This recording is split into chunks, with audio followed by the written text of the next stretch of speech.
The harsh winds of the 1870s Wyoming Territory carried more than dust and tumbleweeds. They carried judgment, too. Margaret Ellis stood frozen at the stagecoach station, the letter clutched in her trembling hands as tears blurred the cruel words penned by her would-be husband. Upon seeing your daguerreotype, I find I cannot proceed with our arrangement. Your appearance is not what was promised. Return east at once. 3 months of correspondence ended with this single page, leaving her stranded in a town where she knew no one, with nothing but her trunk and shattered dreams. Margaret dabbed at her eyes with a handkerchief, struggling to maintain composure as travelers bustled around her. At 22, she adventured west with hope and determination, answering an advertisement for a bride placed by a cattle rancher. The cruel rejection stung like a physical blow. She had always known her features weren't conventional, her nose too prominent, her chin too sharp, her freckles too abundant, but her mother had always insisted her warm smile and kind heart would matter more than fleeting beauty. "Madam, you've been sitting there near 3 hours now." The station master's voice broke through her thoughts. "Last eastbound coach for the week already left. Next one's not for 6 days." Margaret nodded numbly. "I understand. Is there a boarding house in town where I might stay until then?" The older man scratched his gray beard. "Widow Thornton takes in boarders, but she's particular about single ladies. The saloon's got rooms, but that ain't fitting for someone like yourself." "I see." Her voice sounded hollow even to her own ears. 6 days in a strange town with dwindling funds and nowhere to go. "Excuse me." A deep voice came from behind. "Couldn't help overhearing. If you're in need of work and lodging, Patterson Ranch could use an extra hand." Margaret turned to find herself looking up at a tall man whose weathered face suggested a life spent outdoors. His clothes were practical but well kept, dusty from the trail but of good quality. Most striking were his eyes, clear blue and direct, meeting hers without flinching or the usual quick glance away her appearance often prompted. "Preston Northcott, madam." He removed his hat, revealing sun-lightened brown hair. "I manage the Pattersons spread about 10 miles west. Cook just left us to marry her sweetheart in California, and we've got hungry cowhands with no one to feed them."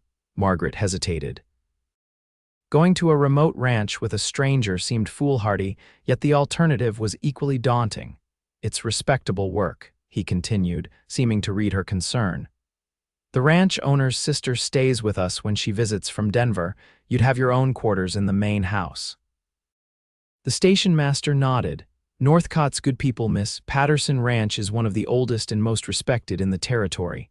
Margaret gathered her courage. "I can cook, Mr. Northcott, and I'm not afraid of hard work. Never doubted it for a minute, miss." "Ellis, Margaret Ellis." "Well, Miss Ellis, we can pay fair wages, provide room and board, and I can have you back in town for that eastbound coach if that's still your mind in a week's time." He paused. "Or you might find Wyoming suits you better than you expected."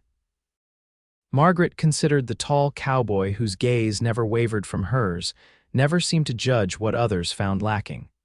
Perhaps a week's delay would give her time to gather both funds and composure before the humiliating return east. "Thank you, Mr. Northcott. I accept your offer." Preston loaded her trunk into his wagon and helped her onto the wooden seat.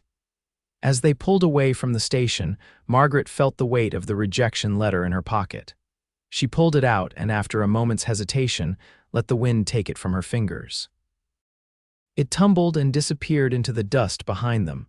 "Forward, then," she whispered to herself, "not back." The journey to Patterson Ranch took nearly 2 hours over rough terrain.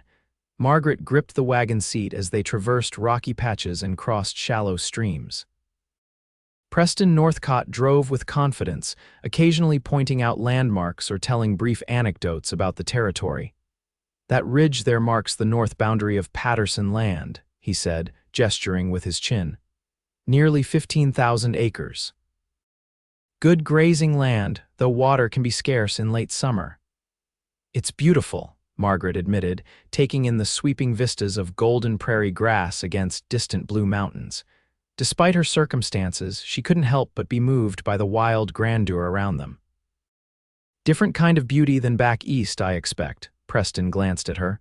"Takes some getting used to, some folks never do." "I'm from Pennsylvania," she offered. "Rolling hills and forests, not quite so vast. And what brought you west, if I may ask?" His tone was conversational, not prying. Margaret hesitated, embarrassment coloring her cheeks. "I answered an advertisement for a bride." She swallowed hard. "When he saw me, he declined the arrangement." Preston's hands tightened slightly on the reins. "Man's a fool then." The simple statement, delivered without embellishment or false flattery, surprised her. Before she could respond, he pointed ahead. "There it is. Home." Patterson Ranch sprawled in a protected valley, centered around a substantial two-story house built of solid timber. Several outbuildings, corrals, and a bunkhouse completed the settlement. Smoke rose from the main house chimney, and even from a distance, Margaret could see figures moving about, men tending to horses or carrying supplies. "It's larger than I expected," she remarked. "Built in '58 by old man Patterson himself. His son Thomas runs it now, though he's in Cheyenne on business most weeks. It'll be mainly you, me, and about 12 hands, plus Hank the foreman and his wife Clara, who helps with the washing." As they pulled into the yard, several cowboys looked up from their work. Margaret felt their curious gazes and resisted the urge to turn away. She had spent a lifetime hiding from stares, but here she would need to face them directly. Preston helped her down from the wagon. "Let me show you to your quarters, then I can introduce you around properly." The main house was surprisingly well appointed, with solid furniture and touches that spoke of Eastern influence. Framed paintings, a piano in one corner of the sitting room, shelves of books. "This will be your room." Preston opened a door off the kitchen to reveal a small but comfortable chamber with a bed, dresser, and washstand. A window overlooked a kitchen garden. Not fancy, but private. The men don't come in the main house except for meals in the dining room. "It's lovely," Margaret said sincerely. After the cramped stagecoach and uncertainty of the station, the small room felt like a sanctuary. "Kitchen's through here." Clara laid the fire before she left for the day, but no one started supper yet. Men usually eat around 6. Margaret surveyed the spacious kitchen with its large wood stove, well-stocked pantry, and work table. "I should be able to manage something suitable. Whatever you prepare will be better than what we've been attempting since Mrs. Gladwell left," Preston assured her with a slight smile. "I'll bring your trunk in, then leave you to get settled." As promised, Preston brought her trunk and then excused himself to attend to ranch business. Left alone, Margaret took a few moments to collect herself, splashing water on her face and changing her travel-wrinkled dress for a simpler work gown. She pinned her thick auburn hair more securely and donned a clean apron from her belongings. In the kitchen, she took inventory of the available ingredients, finding a well-stocked larder with flour, beans, salt pork, and other staples. She decided on a hearty stew with biscuits, simple fare that could be prepared quickly for hungry men. As she worked, her mind kept returning to Preston Northcott. Unlike others, he looked her directly in the eyes when speaking, with none of the discomfort or pity she often encountered. There was something steady about him, a quiet confidence that put her at ease despite the strangeness of her situation. By 6 o'clock, the kitchen was filled with the aroma of simmering stew and fresh baked biscuits. Margaret had also managed to prepare an apple cobbler from preserved fruit found in the pantry. She heard boots on the porch, then male voices as the ranch hands arrived for supper. "Something smells mighty fine," a gruff voice declared as men filed into the dining room. Preston appeared in the kitchen doorway. "Miss Ellis, the men are ready if you are." Margaret nodded, her stomach fluttering with nerves.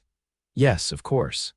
He helped her carry the heavy pot to the sideboard in the dining room where 12 cowboys of various ages stood awkwardly, hats in hands. Some glanced at her with undisguised curiosity, a few with surprised expressions that she recognized all too well. "This is Miss Margaret Ellis," Preston announced. "She'll be taking over kitchen duties. I expect every one of you to show her proper respect." A chorus of "Yes, sir," and "Madam" followed as the men nodded acknowledgement. "Miss Ellis, this is Hank Weber, our foreman." He indicated an older man with a salt and pepper mustache who nodded politely. Preston continued around the table, introducing each man by name. The dinner proceeded better than Margaret had dared hope. The food was well received, with several compliments on the biscuits in particular. The men were respectful if reserved, and while she caught a few whispered comments when they thought she couldn't hear, there was none of the outright cruelty she had sometimes faced. After the meal, as the men filed out to the bunkhouse, Preston remained behind. "That was the best meal this house has seen in weeks," he said, helping clear the table despite her protests. "You've made quite an impression." "They seem like good men," she replied, carrying dishes to the wash basin. "They are, hard workers, loyal." He paused. "Some have rough edges, but they'll treat you right or answer to me."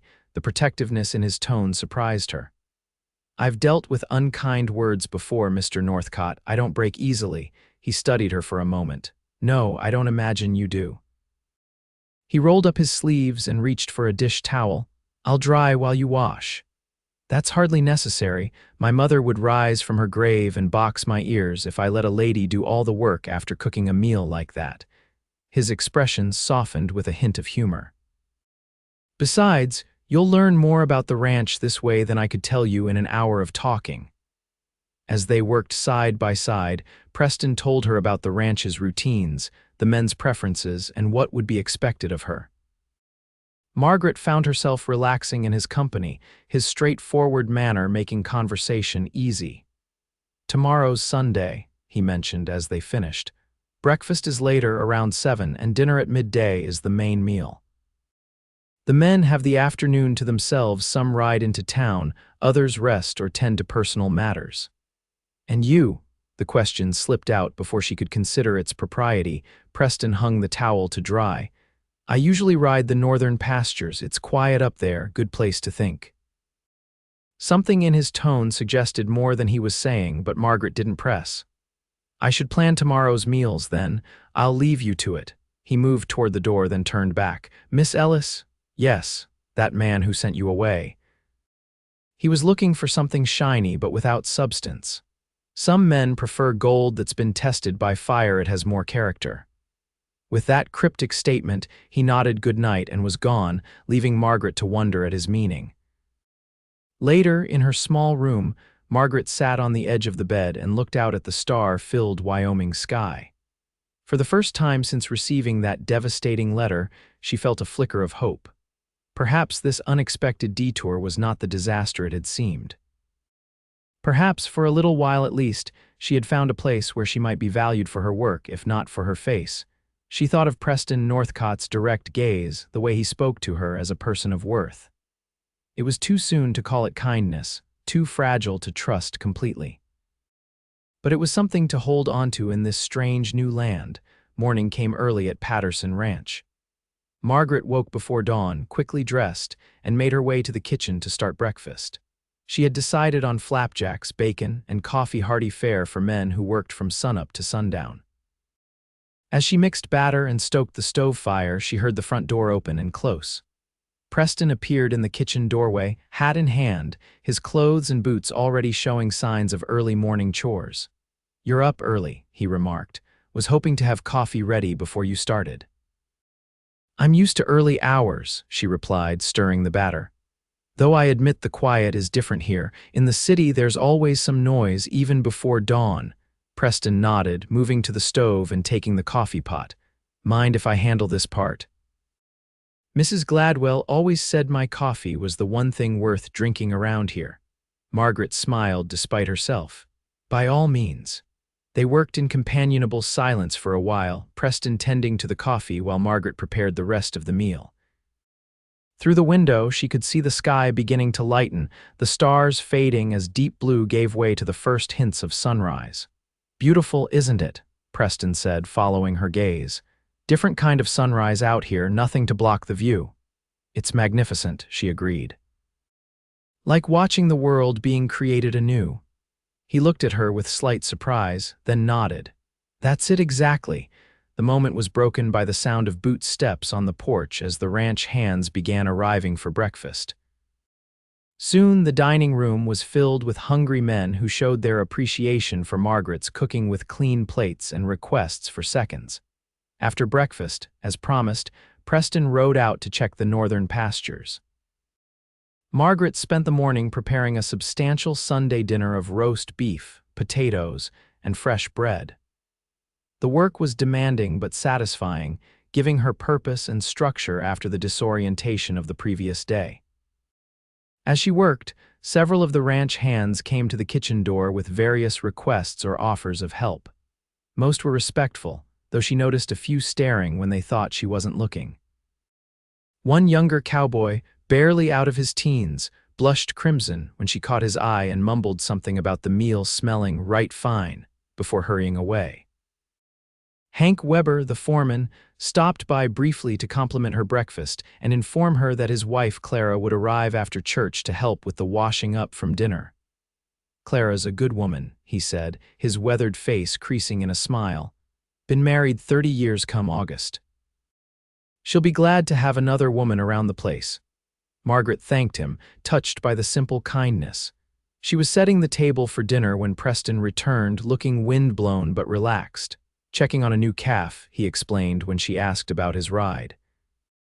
"Mother wasn't doing well yesterday, but they're both fine now." The Sunday dinner was even more successful than the previous night's meal. Clara Weber, a plump, cheerful woman in her 50s, arrived as promised and helped serve. After the men had eaten their fill and drifted away to their Sunday pursuits, Clara stayed to help with cleanup.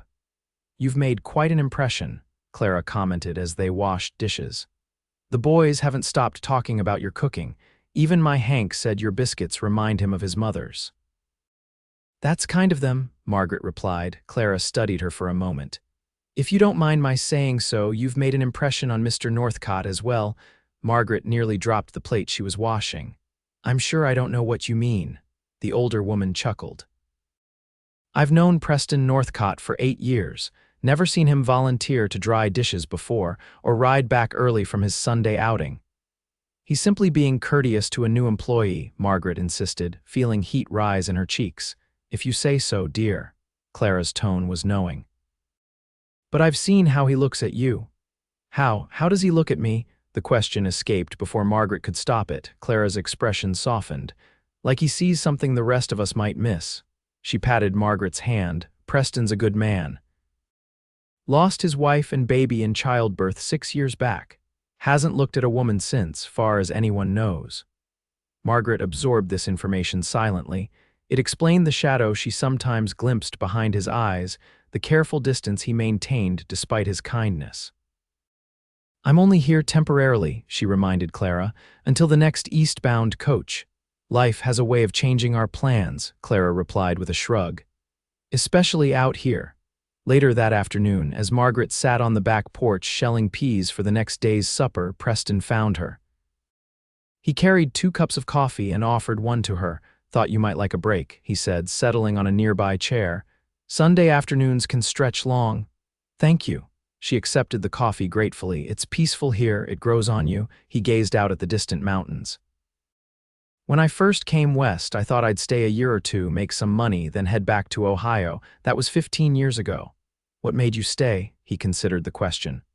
"Hard to explain. Something about the openness, I suppose, room to breathe. Room to be yourself without the weight of others' expectations." Margaret nodded, understanding all too well the burden of expectations, especially those she could never meet. "In Philadelphia, my father was a schoolteacher. He valued education and character above all else. When he died, my mother struggled to support us. She remarried when I was 16. "Your stepfather sent you west?" Preston asked. "No," Margaret focused on the peas in her lap. "He died last winter. Mother followed 3 months later. I answered the advertisement because there was nothing left for me there." She swallowed hard. "When Mr. Crawford saw me, he said I had misrepresented myself in our correspondence, that no man would want." She stopped, unable to repeat the cruel words. Preston's expression darkened. "Crawford." "Arthur Crawford?" Margaret looked up in surprise. "Yes, do you know him?" "Know of him. Owns the Double C spread about 30 miles south." His jaw tightened. Has a reputation for being particular about appearances, changes wives like some men change horses. I see. The knowledge that others knew of her rejection stung, but Preston's evident disgust with Crawford offered some small comfort. His loss, Preston said firmly. He hesitated, then added more quietly, some men can't see past their own shallow expectations to recognize true beauty. Margaret felt her breath catch at the unexpected words. Mr. Northcott, Preston, he corrected gently, we're not so formal out here. Preston, she amended, testing the name, you needn't say such things out of pity, I've long accepted my appearance. His blue eyes met hers directly. Margaret, I've never been one for empty words or false flattery. When I say something, I mean it. He stood, taking her empty coffee cup. Beauty isn't just in features, it's in how a person moves through the world, in their kindness, their strength, their character. Before she could respond, he'd turned and walked back toward the house, leaving her with peas forgotten in her lap and an unfamiliar warmth spreading through her chest. The next morning dawned with unexpected activity. Preston informed Margaret at breakfast that a cattle buyer was arriving from Chicago and she would need to prepare a special dinner for their guest. Mr. Hollister is an important connection for the ranch, he explained. Mr. Patterson would want us to make a good impression. Margaret nodded, mentally cataloging the pantry contents. I can prepare a proper dinner. Will he stay overnight? Most likely. The guest room should be ready. Preston hesitated. Hollister can be particular. If he says anything inappropriate, you come to me directly.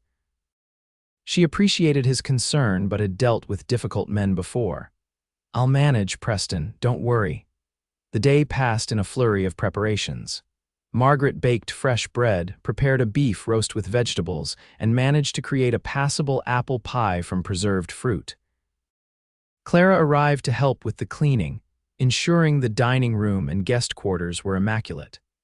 Edmund Hollister arrived late afternoon, a portly man in his 50s with expensive clothes and a gold watch chain prominently displayed across his vest. Preston introduced Margaret formally as our housekeeper and cook, which Hollister acknowledged with barely a glance and a distracted nod. During dinner, which Hollister pronounced adequate, the cattle buyer directed most of his conversation to Preston, discussing prices and markets with occasional detours into political opinions. Margaret served quietly, trying to remain unobtrusive. Shame Thomas isn't here himself, Hollister remarked, helping himself to more potatoes. No offense to you, Northcott, but I prefer dealing directly with the owner.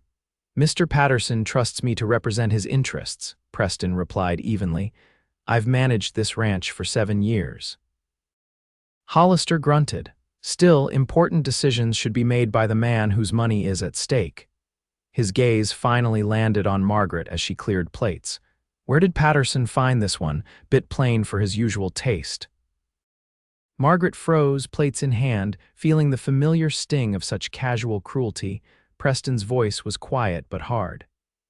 Miss Ellis is a valued employee of this ranch, Mr. Hollister. I'd appreciate you speaking of her with respect. Hollister raised his eyebrows, meant no offense. Just making conversation, he smirked. Though I must say, Northcott, if you're sweet on the help, you could aim higher. Plenty of prettier faces in Cheyenne. The room went still. Margaret could see Preston's knuckles whitening where he gripped his fork, his face carefully controlled. Mr. Hollister, he said finally, I believe we've discussed all necessary business for tonight. Perhaps you'd like to retire to your room. We can continue our negotiations in the morning. The dismissal was polite but unmistakable. Hollister looked briefly surprised, then shrugged. Suit yourself. Long day tomorrow anyway. After showing Hollister to his room, Preston returned to find Margaret washing dishes with more force than necessary. I apologize for his behavior, Preston said quietly. You needn't apologize for another man's words. She kept her eyes on her task. I've heard worse. That doesn't make it right. He moved beside her, taking a towel to dry the clean dishes. Hollister's influence with the Chicago buyers makes him valuable to the ranch, but there are limits to what I'll tolerate. Margaret glanced at him. You shouldn't jeopardize business relationships on my account. Some things matter more than business. His eyes met hers. Your dignity is one of them. The simple declaration touched her more deeply than flowery compliments ever could. "Thank you," she said softly. They finished the dishes in companionable silence. As Margaret wiped down the counters, Preston leaned against the doorframe, watching her work. "The eastbound stage comes through town tomorrow," he mentioned casually, Margaret's hands stilled. With all that had happened, she'd nearly forgotten her original plan to return east. "Yes, I suppose it does. Is that still your intention, to leave?" She turned to face him, uncertain how to answer. In just a few days, Patterson Ranch had begun to feel like a place she could belong.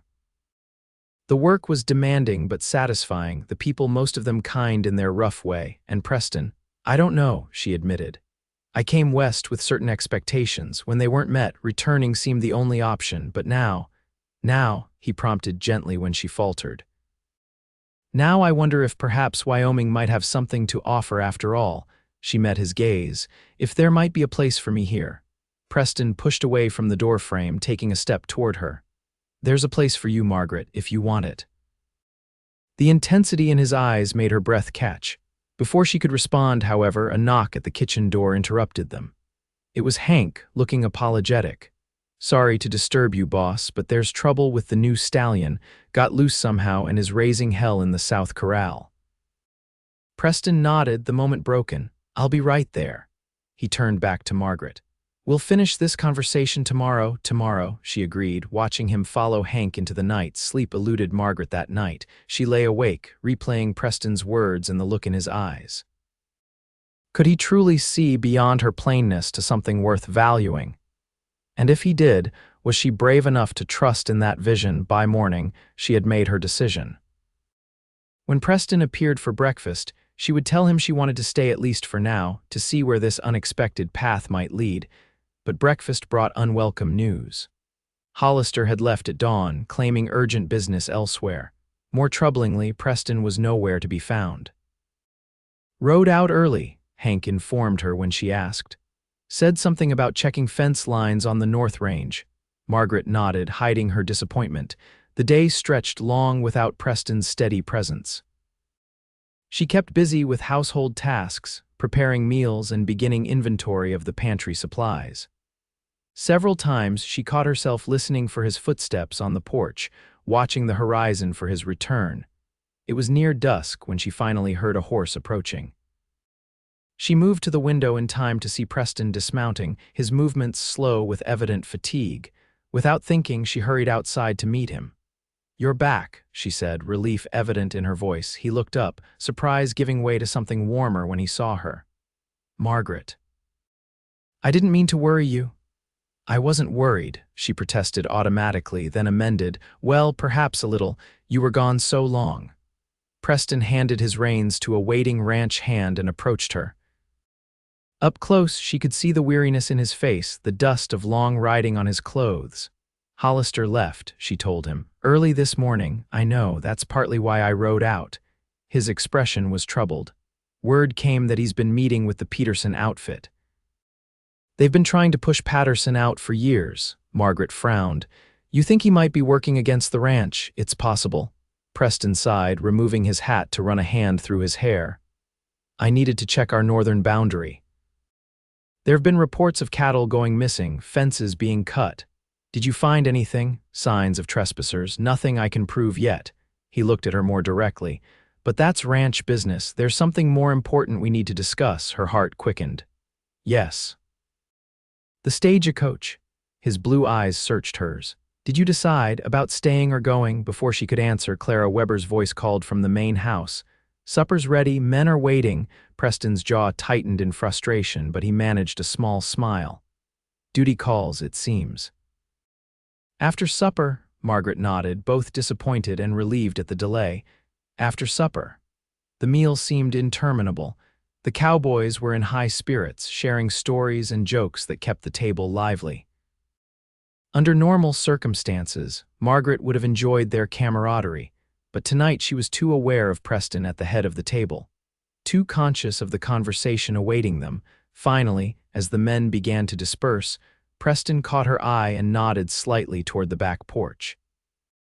She followed a few minutes later, finding him leaning against the railing, looking out at the starlit landscape. "It's a clear night," he commented as she joined him. "You can see forever on nights like this." "It's beautiful," she agreed, standing beside him. "Margaret." He turned to face her fully. "Before you tell me your decision, there's something I need to say." She nodded, suddenly nervous. "When I found you at that stagecoach station, I offered you a job because you needed one, but these past days—" He paused, choosing his words carefully. "I've come to care for you more than I expected, more than might be proper given the circumstances." Margaret's heart pounded so loudly she wondered if he could hear it. "Preston, let me finish, please." He took a breath. "I know we've known each other only briefly. I know you came west with different expectations, and I know that whatever man was fool enough to reject you doesn't deserve a second thought." He took her hand gently in his. "I'm not offering pretty words or empty promises, just the truth as I see it. You're beautiful, Margaret Ellis. Not despite your differences, but because of them, because of who they've helped you become." Tears pricked at her eyes. "No one has ever said such things to me. Then no one has truly seen you." His voice was rough with emotion. "I'm not asking for promises, just a chance. Stay. Not as my cook or housekeeper, though the job is yours as long as you want it. Stay because there might be something worth discovering between us." Margaret looked up at this man who had shown her kindness without pity, respect without condition. In his eyes, she saw something she'd never dared hope for: genuine admiration. "The stagecoach can leave without me," she said softly. "I find I'm not ready to go east just yet." The smile that broke across Preston's face was like sunrise. Slowly, giving her every chance to pull away, he leaned down. Their lips met in a gentle kiss, brief but full of promise. When they parted, he kept her hand in his. "I should warn you," he said, a hint of humor in his voice. "Thomas Patterson returns next week. He can be particular about changes at his ranch." Margaret smiled, feeling braver than she ever had. "Then we'll just have to show him that some changes are for the better." They stood together on the porch, hands entwined, looking out at the vast Wyoming night. For the first time in her life, Margaret felt truly seen. Not for what she lacked, but for all that she was and all she might become in this wild, beautiful land, beside this man who found her beautiful enough for forever. The weeks that followed transformed Patterson Ranch in subtle but significant ways. Margaret's presence brought a warmth to the main house that had been missing for years. The Cowboys, initially reserved, grew accustomed to her quiet efficiency and genuine interest in their well-being. Meals became occasions for conversation rather than merely refueling, and several of the men took to lingering afterward, sharing stories of their days or asking her opinion on matters ranging from shirt mending to letter writing to sweethearts back home. Preston maintained a respectful distance in public, mindful of proprieties and her reputation. But each evening after the day's work was done, they would sit together on the back porch or by the fire in the main room, talking of their pasts, their hopes, the small discoveries of their days. Sometimes he would read aloud from one of the books in Thomas Patterson's library, his deep voice bringing the words to life as Margaret worked on mending or knitting. Their growing closeness didn't go unnoticed. Clara Weber observed with motherly approval, occasionally offering Margaret gentle advice about ranch life or insight into Preston's reserved nature. "He was devastated after losing his wife and child," Clara confided one afternoon as they worked together preserving summer vegetables. "Threw himself into ranch work like a man possessed. Thomas worried he might work himself to death that first year. He rarely speaks of them," Margaret noted, carefully filling a jar with pickled beans. "Some griefs go too deep for easy words." Clara sealed another jar. "But I've seen how he looks at you when he thinks no one's watching. There's life in his eyes again." Margaret blushed but couldn't deny the joy she felt at these words. Each day, she found herself caring more deeply for the quiet, steadfast man who saw beauty where others had seen only flaws. Thomas Patterson's return to the ranch was both anticipated and dreaded. Preston had sent word about Hollister's suspicious behavior and the signs of boundary testing by neighboring ranchers, but had made no mention of the new cook or the growing attachment between them. Patterson arrived on a Tuesday afternoon, a tall man in his 40s with the confident bearing of someone accustomed to authority. His initial meeting with Preston was private, focused on ranch business, but inevitably the conversation turned to Margaret. "So you hired a new cook without consulting me," Patterson remarked as they shared whiskey in his office that evening. His tone was neutral, revealing neither approval nor censure. "It was an opportunity that presented itself," Preston replied carefully. "Miss Ellis has proven herself more than capable." Patterson studied him over the rim of his glass. "Hank tells me she's brought other changes as well, says the men are better behaved, the house is running smoothly." He paused. "Says you seem different too." Preston met his employer's gaze directly. "Different how?" "Less haunted." Patterson set down his glass. "I've known you a long time, Preston, trusted you with my ranch, my livelihood, think I know when something significant has changed." His expression softened slightly. "Or someone." "Margaret Ellis is a remarkable woman," Preston said simply. Patterson nodded slowly. "I look forward to meeting her."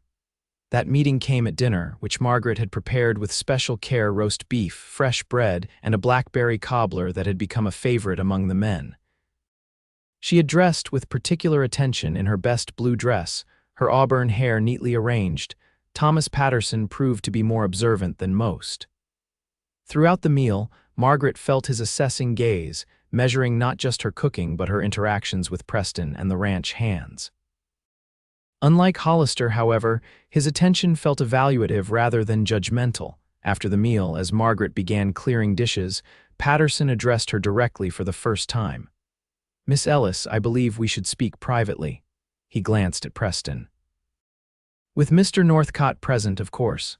Margaret's hands stilled on the plates. "Of course, Mr. Patterson." They retired to Patterson's office, where he gestured for Margaret to take a seat while Preston remained standing near the doorway, his posture alert. "I understand you came west as a mail-order bride," Patterson began without preamble. Margaret stiffened.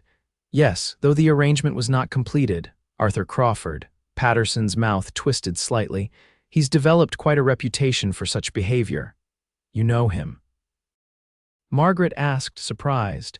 Wyoming Territory isn't as vast as it seems when it comes to gossip. Patterson leaned back in his chair. "Crawford has ordered and rejected 3 brides in the past 2 years, always with the same excuse: they weren't pretty enough for his standards."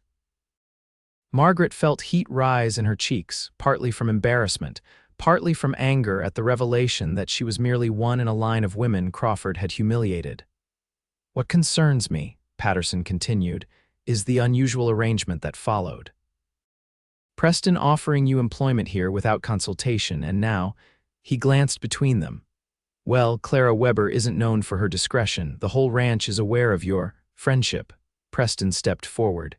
"If you have concerns about propriety," Patterson held up a hand. "I'm concerned about my ranch, Northcott, about its reputation and the welfare of those who depend on it." He turned back to Margaret.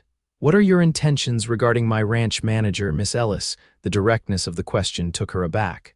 "That is, we haven't formally. I intend to marry her," Preston interrupted, his voice firm, "if she'll have me."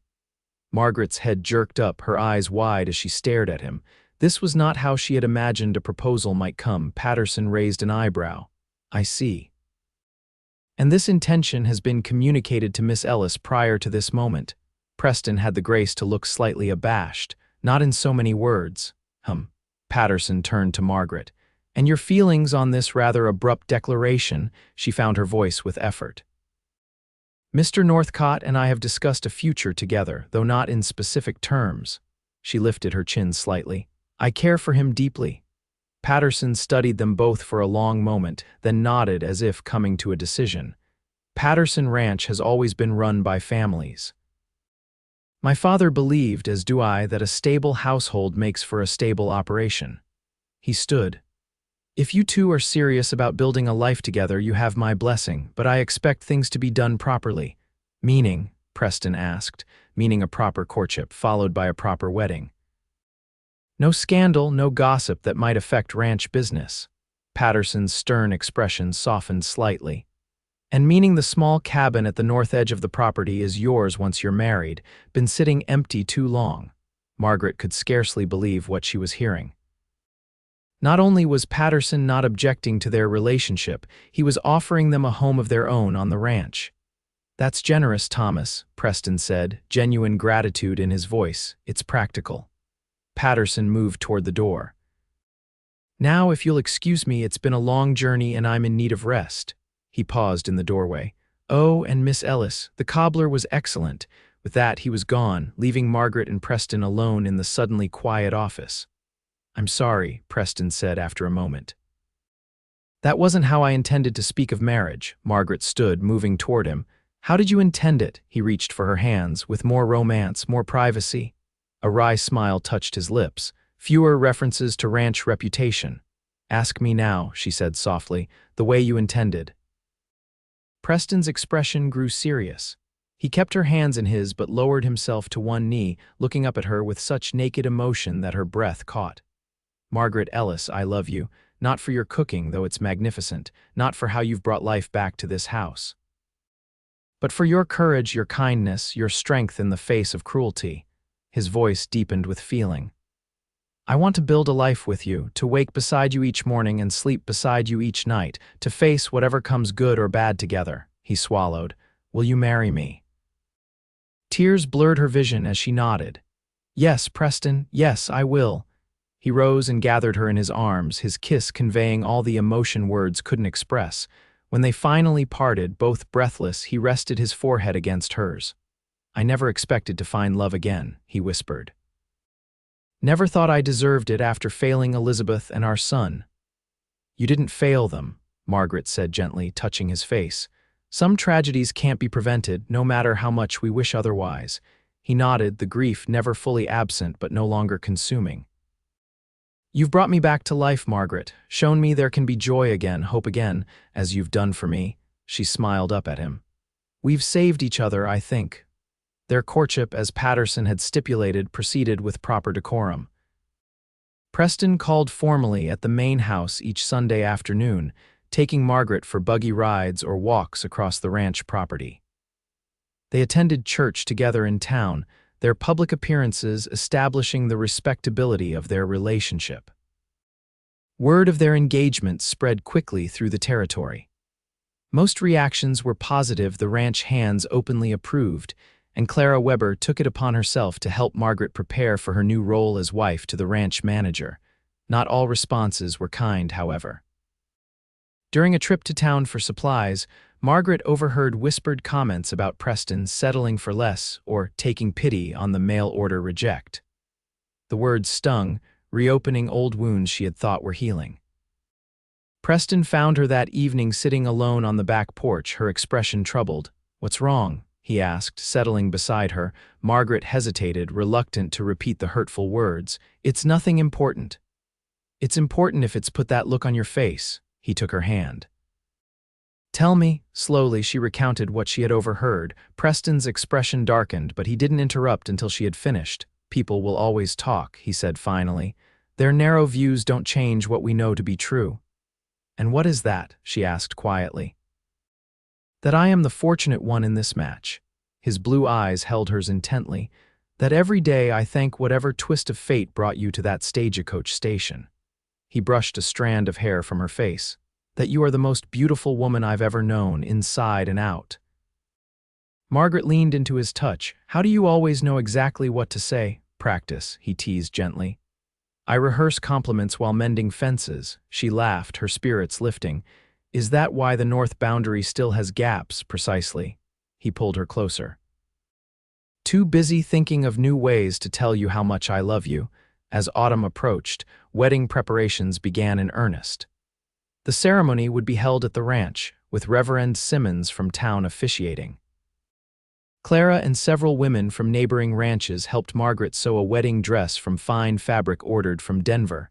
Thomas Patterson, who had grown increasingly supportive of the match, offered to host the celebration. "Patterson Ranch hasn't seen a proper party in years," he declared. "About time we changed that." 2 weeks before the wedding, an unexpected visitor arrived at the ranch. Margaret was in the garden harvesting the last of the summer vegetables when she heard approaching hoofbeats. Looking up, she saw a well-dressed man on an expensive horse riding toward the main house. Something about his posture seemed familiar. As he drew closer, Margaret felt her blood run cold. Arthur Crawford. She stood frozen as he dismounted and tied his horse to the hitching post. He hadn't seen her yet, partially hidden as she was by the garden fence. For a wild moment, she considered slipping away unnoticed, but pride stiffened her spine. She would not hide. Crawford turned and saw her, recognition followed by surprise crossing his features. "Miss Ellis, isn't it?" Margaret straightened, basket of vegetables in hand. "Mr. Crawford, what brings you to Patterson Ranch?" He approached, his manner confident. "Business with Thomas, cattle prices, water rights, the usual concerns." He studied her openly. "I'd heard you found employment here." "Didn't quite believe it. Yet here I am." She met his gaze steadily. "Indeed." A slight frown creased his brow. "There are also rumors of an engagement, to Northcott of all people." "Those rumors are correct. We're to be married in 2 weeks." Crawford's expression shifted to something like pity. "Well, I suppose it makes a certain sense. A man in his position, with his history, wouldn't be too particular." The casual cruelty of the remark struck like a physical blow. Before she could respond, another voice cut through the air. "Crawford, didn't expect to see you here." Preston strode toward them, his expression carefully neutral but his eyes hard. He moved to Margaret's side, his presence solid and reassuring. "Northcott." Crawford nodded, smiling thinly. "Just congratulating your fiancé on securing such a stable position." "Is that so?" Preston's voice was deceptively calm. "Funny, considering you deemed her unsuitable for your own household." Crawford shrugged. "Different men, different standards, indeed." Preston's hand found Margaret's, his touch gentle despite the tension radiating from him. "Some men value beauty that's more than skin deep, strength of character, kindness, intelligence." His gaze never left Crawford's face. "While others remain shallow and unworthy of the women they reject." Crawford's face flushed. "You do well to remember who you're speaking to, Northcott. I own twice the land Patterson does. And yet here you are on his property, seeking his cooperation." Preston's smile didn't reach his eyes. "Thomas is in his office. I suggest you state your business and be on your way." For a moment, it seemed Crawford might argue further. Instead, he nodded stiffly and moved toward the main house. Once he was out of earshot, Margaret released a shaky breath. "Thank you." Preston turned to her, concern replacing the hardness in his expression. "Are you all right?" "Yes," she managed a small smile, "though I admit seeing him was unsettling." "He's a small man with a small mind." Preston touched her cheek gently. "Not worth a moment's distress." Margaret leaned into his touch. "I keep telling myself that. Most days I believe it. And the other days, I'm grateful for you." She looked up at him. "For seeing me differently than others do." Preston's expression softened. "I see you exactly as you are, Margaret Ellis, and in 2 weeks, I'll be the proudest man in Wyoming Territory when you become Margaret Northcott." Crawford's visit, while unpleasant, proved brief. Thomas Patterson later informed them that the neighboring rancher had proposed a water-sharing arrangement that would primarily benefit his own property. Patterson had declined. "Man's always looking for an advantage," he remarked at dinner that evening. "Probably hoped to disrupt things here with his presence." Margaret exchanged a glance with Preston. "He seemed surprised to see me, and unhappy to hear of your engagement." Patterson's shrewd eyes moved between them. "Crawford doesn't like losing, even when he's the one who threw away the prize." The wedding day dawned clear and cool, a perfect October morning. The main house bustled with activity as final preparations were made. Tables were set up in the yard, decorated with autumn flowers and ribbons. Ranch hands, dressed in their Sunday best, helped arrange benches for the ceremony. In the guest room that had become her temporary quarters, Margaret sat at the dressing table as Clara helped arrange her hair. The wedding dress, cream-colored with delicate lace at the collar and cuffs, was simpler than Eastern fashion might dictate, but perfectly suited to a ranch wedding. "You look beautiful," Clara declared, securing the last pin. "Preston won't know what hit him." Margaret studied her reflection. The woman in the mirror looked back with clear eyes and flushed cheeks, happy, confident, loved. Whatever flaws others might see in her features seemed insignificant now. "I never thought I'd have this," she admitted softly. "A home, a husband who truly cares for me, a place where I belong." Clara squeezed her shoulder. "You've earned it, dear, every bit of happiness coming your way." A knock at the door announced Thomas Patterson, who had offered to walk Margaret down the aisle in place of her deceased father. "It's time," he said, offering his arm, "and if I may say, Miss Ellis, you do this ranch proud today." The ceremony itself passed in a blur of emotion. Margaret would later remember fragments, the gathered faces of the ranch community. Reverend Simmons's kind smile, Thomas Patterson's formal handover to Preston. But most vivid in her memory would be Preston's face as she approached, the naked love and wonder in his expression, and the steady strength of his hands as they exchanged vows. "I, Preston James Northcott, take you, Margaret Ann Ellis, to be my lawfully wedded wife," he said, his deep voice carrying clearly to all assembled. "To have and to hold from this day forward, for better, for worse, for richer, for poorer, in sickness and in health, to love and to cherish, till death do us part." When she repeated the words, her voice trembled slightly but grew stronger with each promise. This was right. This was where she belonged. "By the authority vested in me," Reverend Simmons pronounced, "I now declare you husband and wife. What God has joined together, let no man put asunder." He smiled. "You may kiss your bride." Preston's kiss was gentle but sure, a promise of all they would share in the years to come. When they turned to face the assembled guests, Margaret was startled by the enthusiastic cheers and applause. These people, once strangers, now community, were celebrating their union with genuine joy. The celebration lasted well into the evening. There was music from ranch hands who played fiddle and guitar, dancing in the yard, and plenty of food and drink. Margaret and Preston moved among their guests, accepting congratulations and well wishes from neighbors who had traveled miles to attend. As night fell, lanterns were lit around the yard, casting a warm glow over the continuing festivities. Preston found Margaret standing slightly apart, watching the dancers. "Mrs. Northcott," he said, offering his hand. "May I have this dance?" She took his hand, still marveling at the new name. "You may, Mr. Northcott." As they moved together to the music, Preston held her close. "Happy, more than I ever imagined possible," she replied honestly. "There's something I want to show you." He nodded toward the darkness beyond the celebration. "Can you slip away for a few minutes?" Curious, Margaret nodded. They made their excuses to Thomas Patterson, who winked knowingly and promised to keep the party going in their absence. Preston led her to where 2 horses waited, saddled and ready.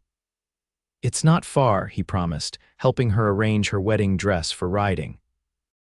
They rode in comfortable silence through the moonlit landscape. After about 15 minutes, they crested a small rise and Preston reined in his horse. "There," he said, pointing ahead, in the valley below, illuminated by moonlight, stood a small cabin. Smoke rose from the chimney and warm light glowed from the windows. "Our home," Preston said softly. "I had Hank and some of the men prepare it today while we were occupied with the wedding." Tears pricked at Margaret's eyes. "It's perfect." They dismounted, and Preston surprised her by sweeping her into his arms to carry her across the threshold. Inside, the cabin was simple but welcoming, a main room with a fireplace, a kitchen area, and doors leading to what she presumed were bedrooms. Someone had placed fresh flowers on the table and built a fire in the hearth. "It needs work," Preston acknowledged, setting her gently on her feet. "Furnishings, curtains, your woman's touch, but it's ours, Margaret, our beginning." She turned in a slow circle, taking in the solid walls, the sturdy beams overhead, the warmth of the fire. Then she looked at the man who had changed her life so completely in just a few short months. "I love you," she said simply. "Not just for this," she gestured at the cabin, "but for everything. For seeing me when others looked away, for believing in me when I struggled to believe in myself."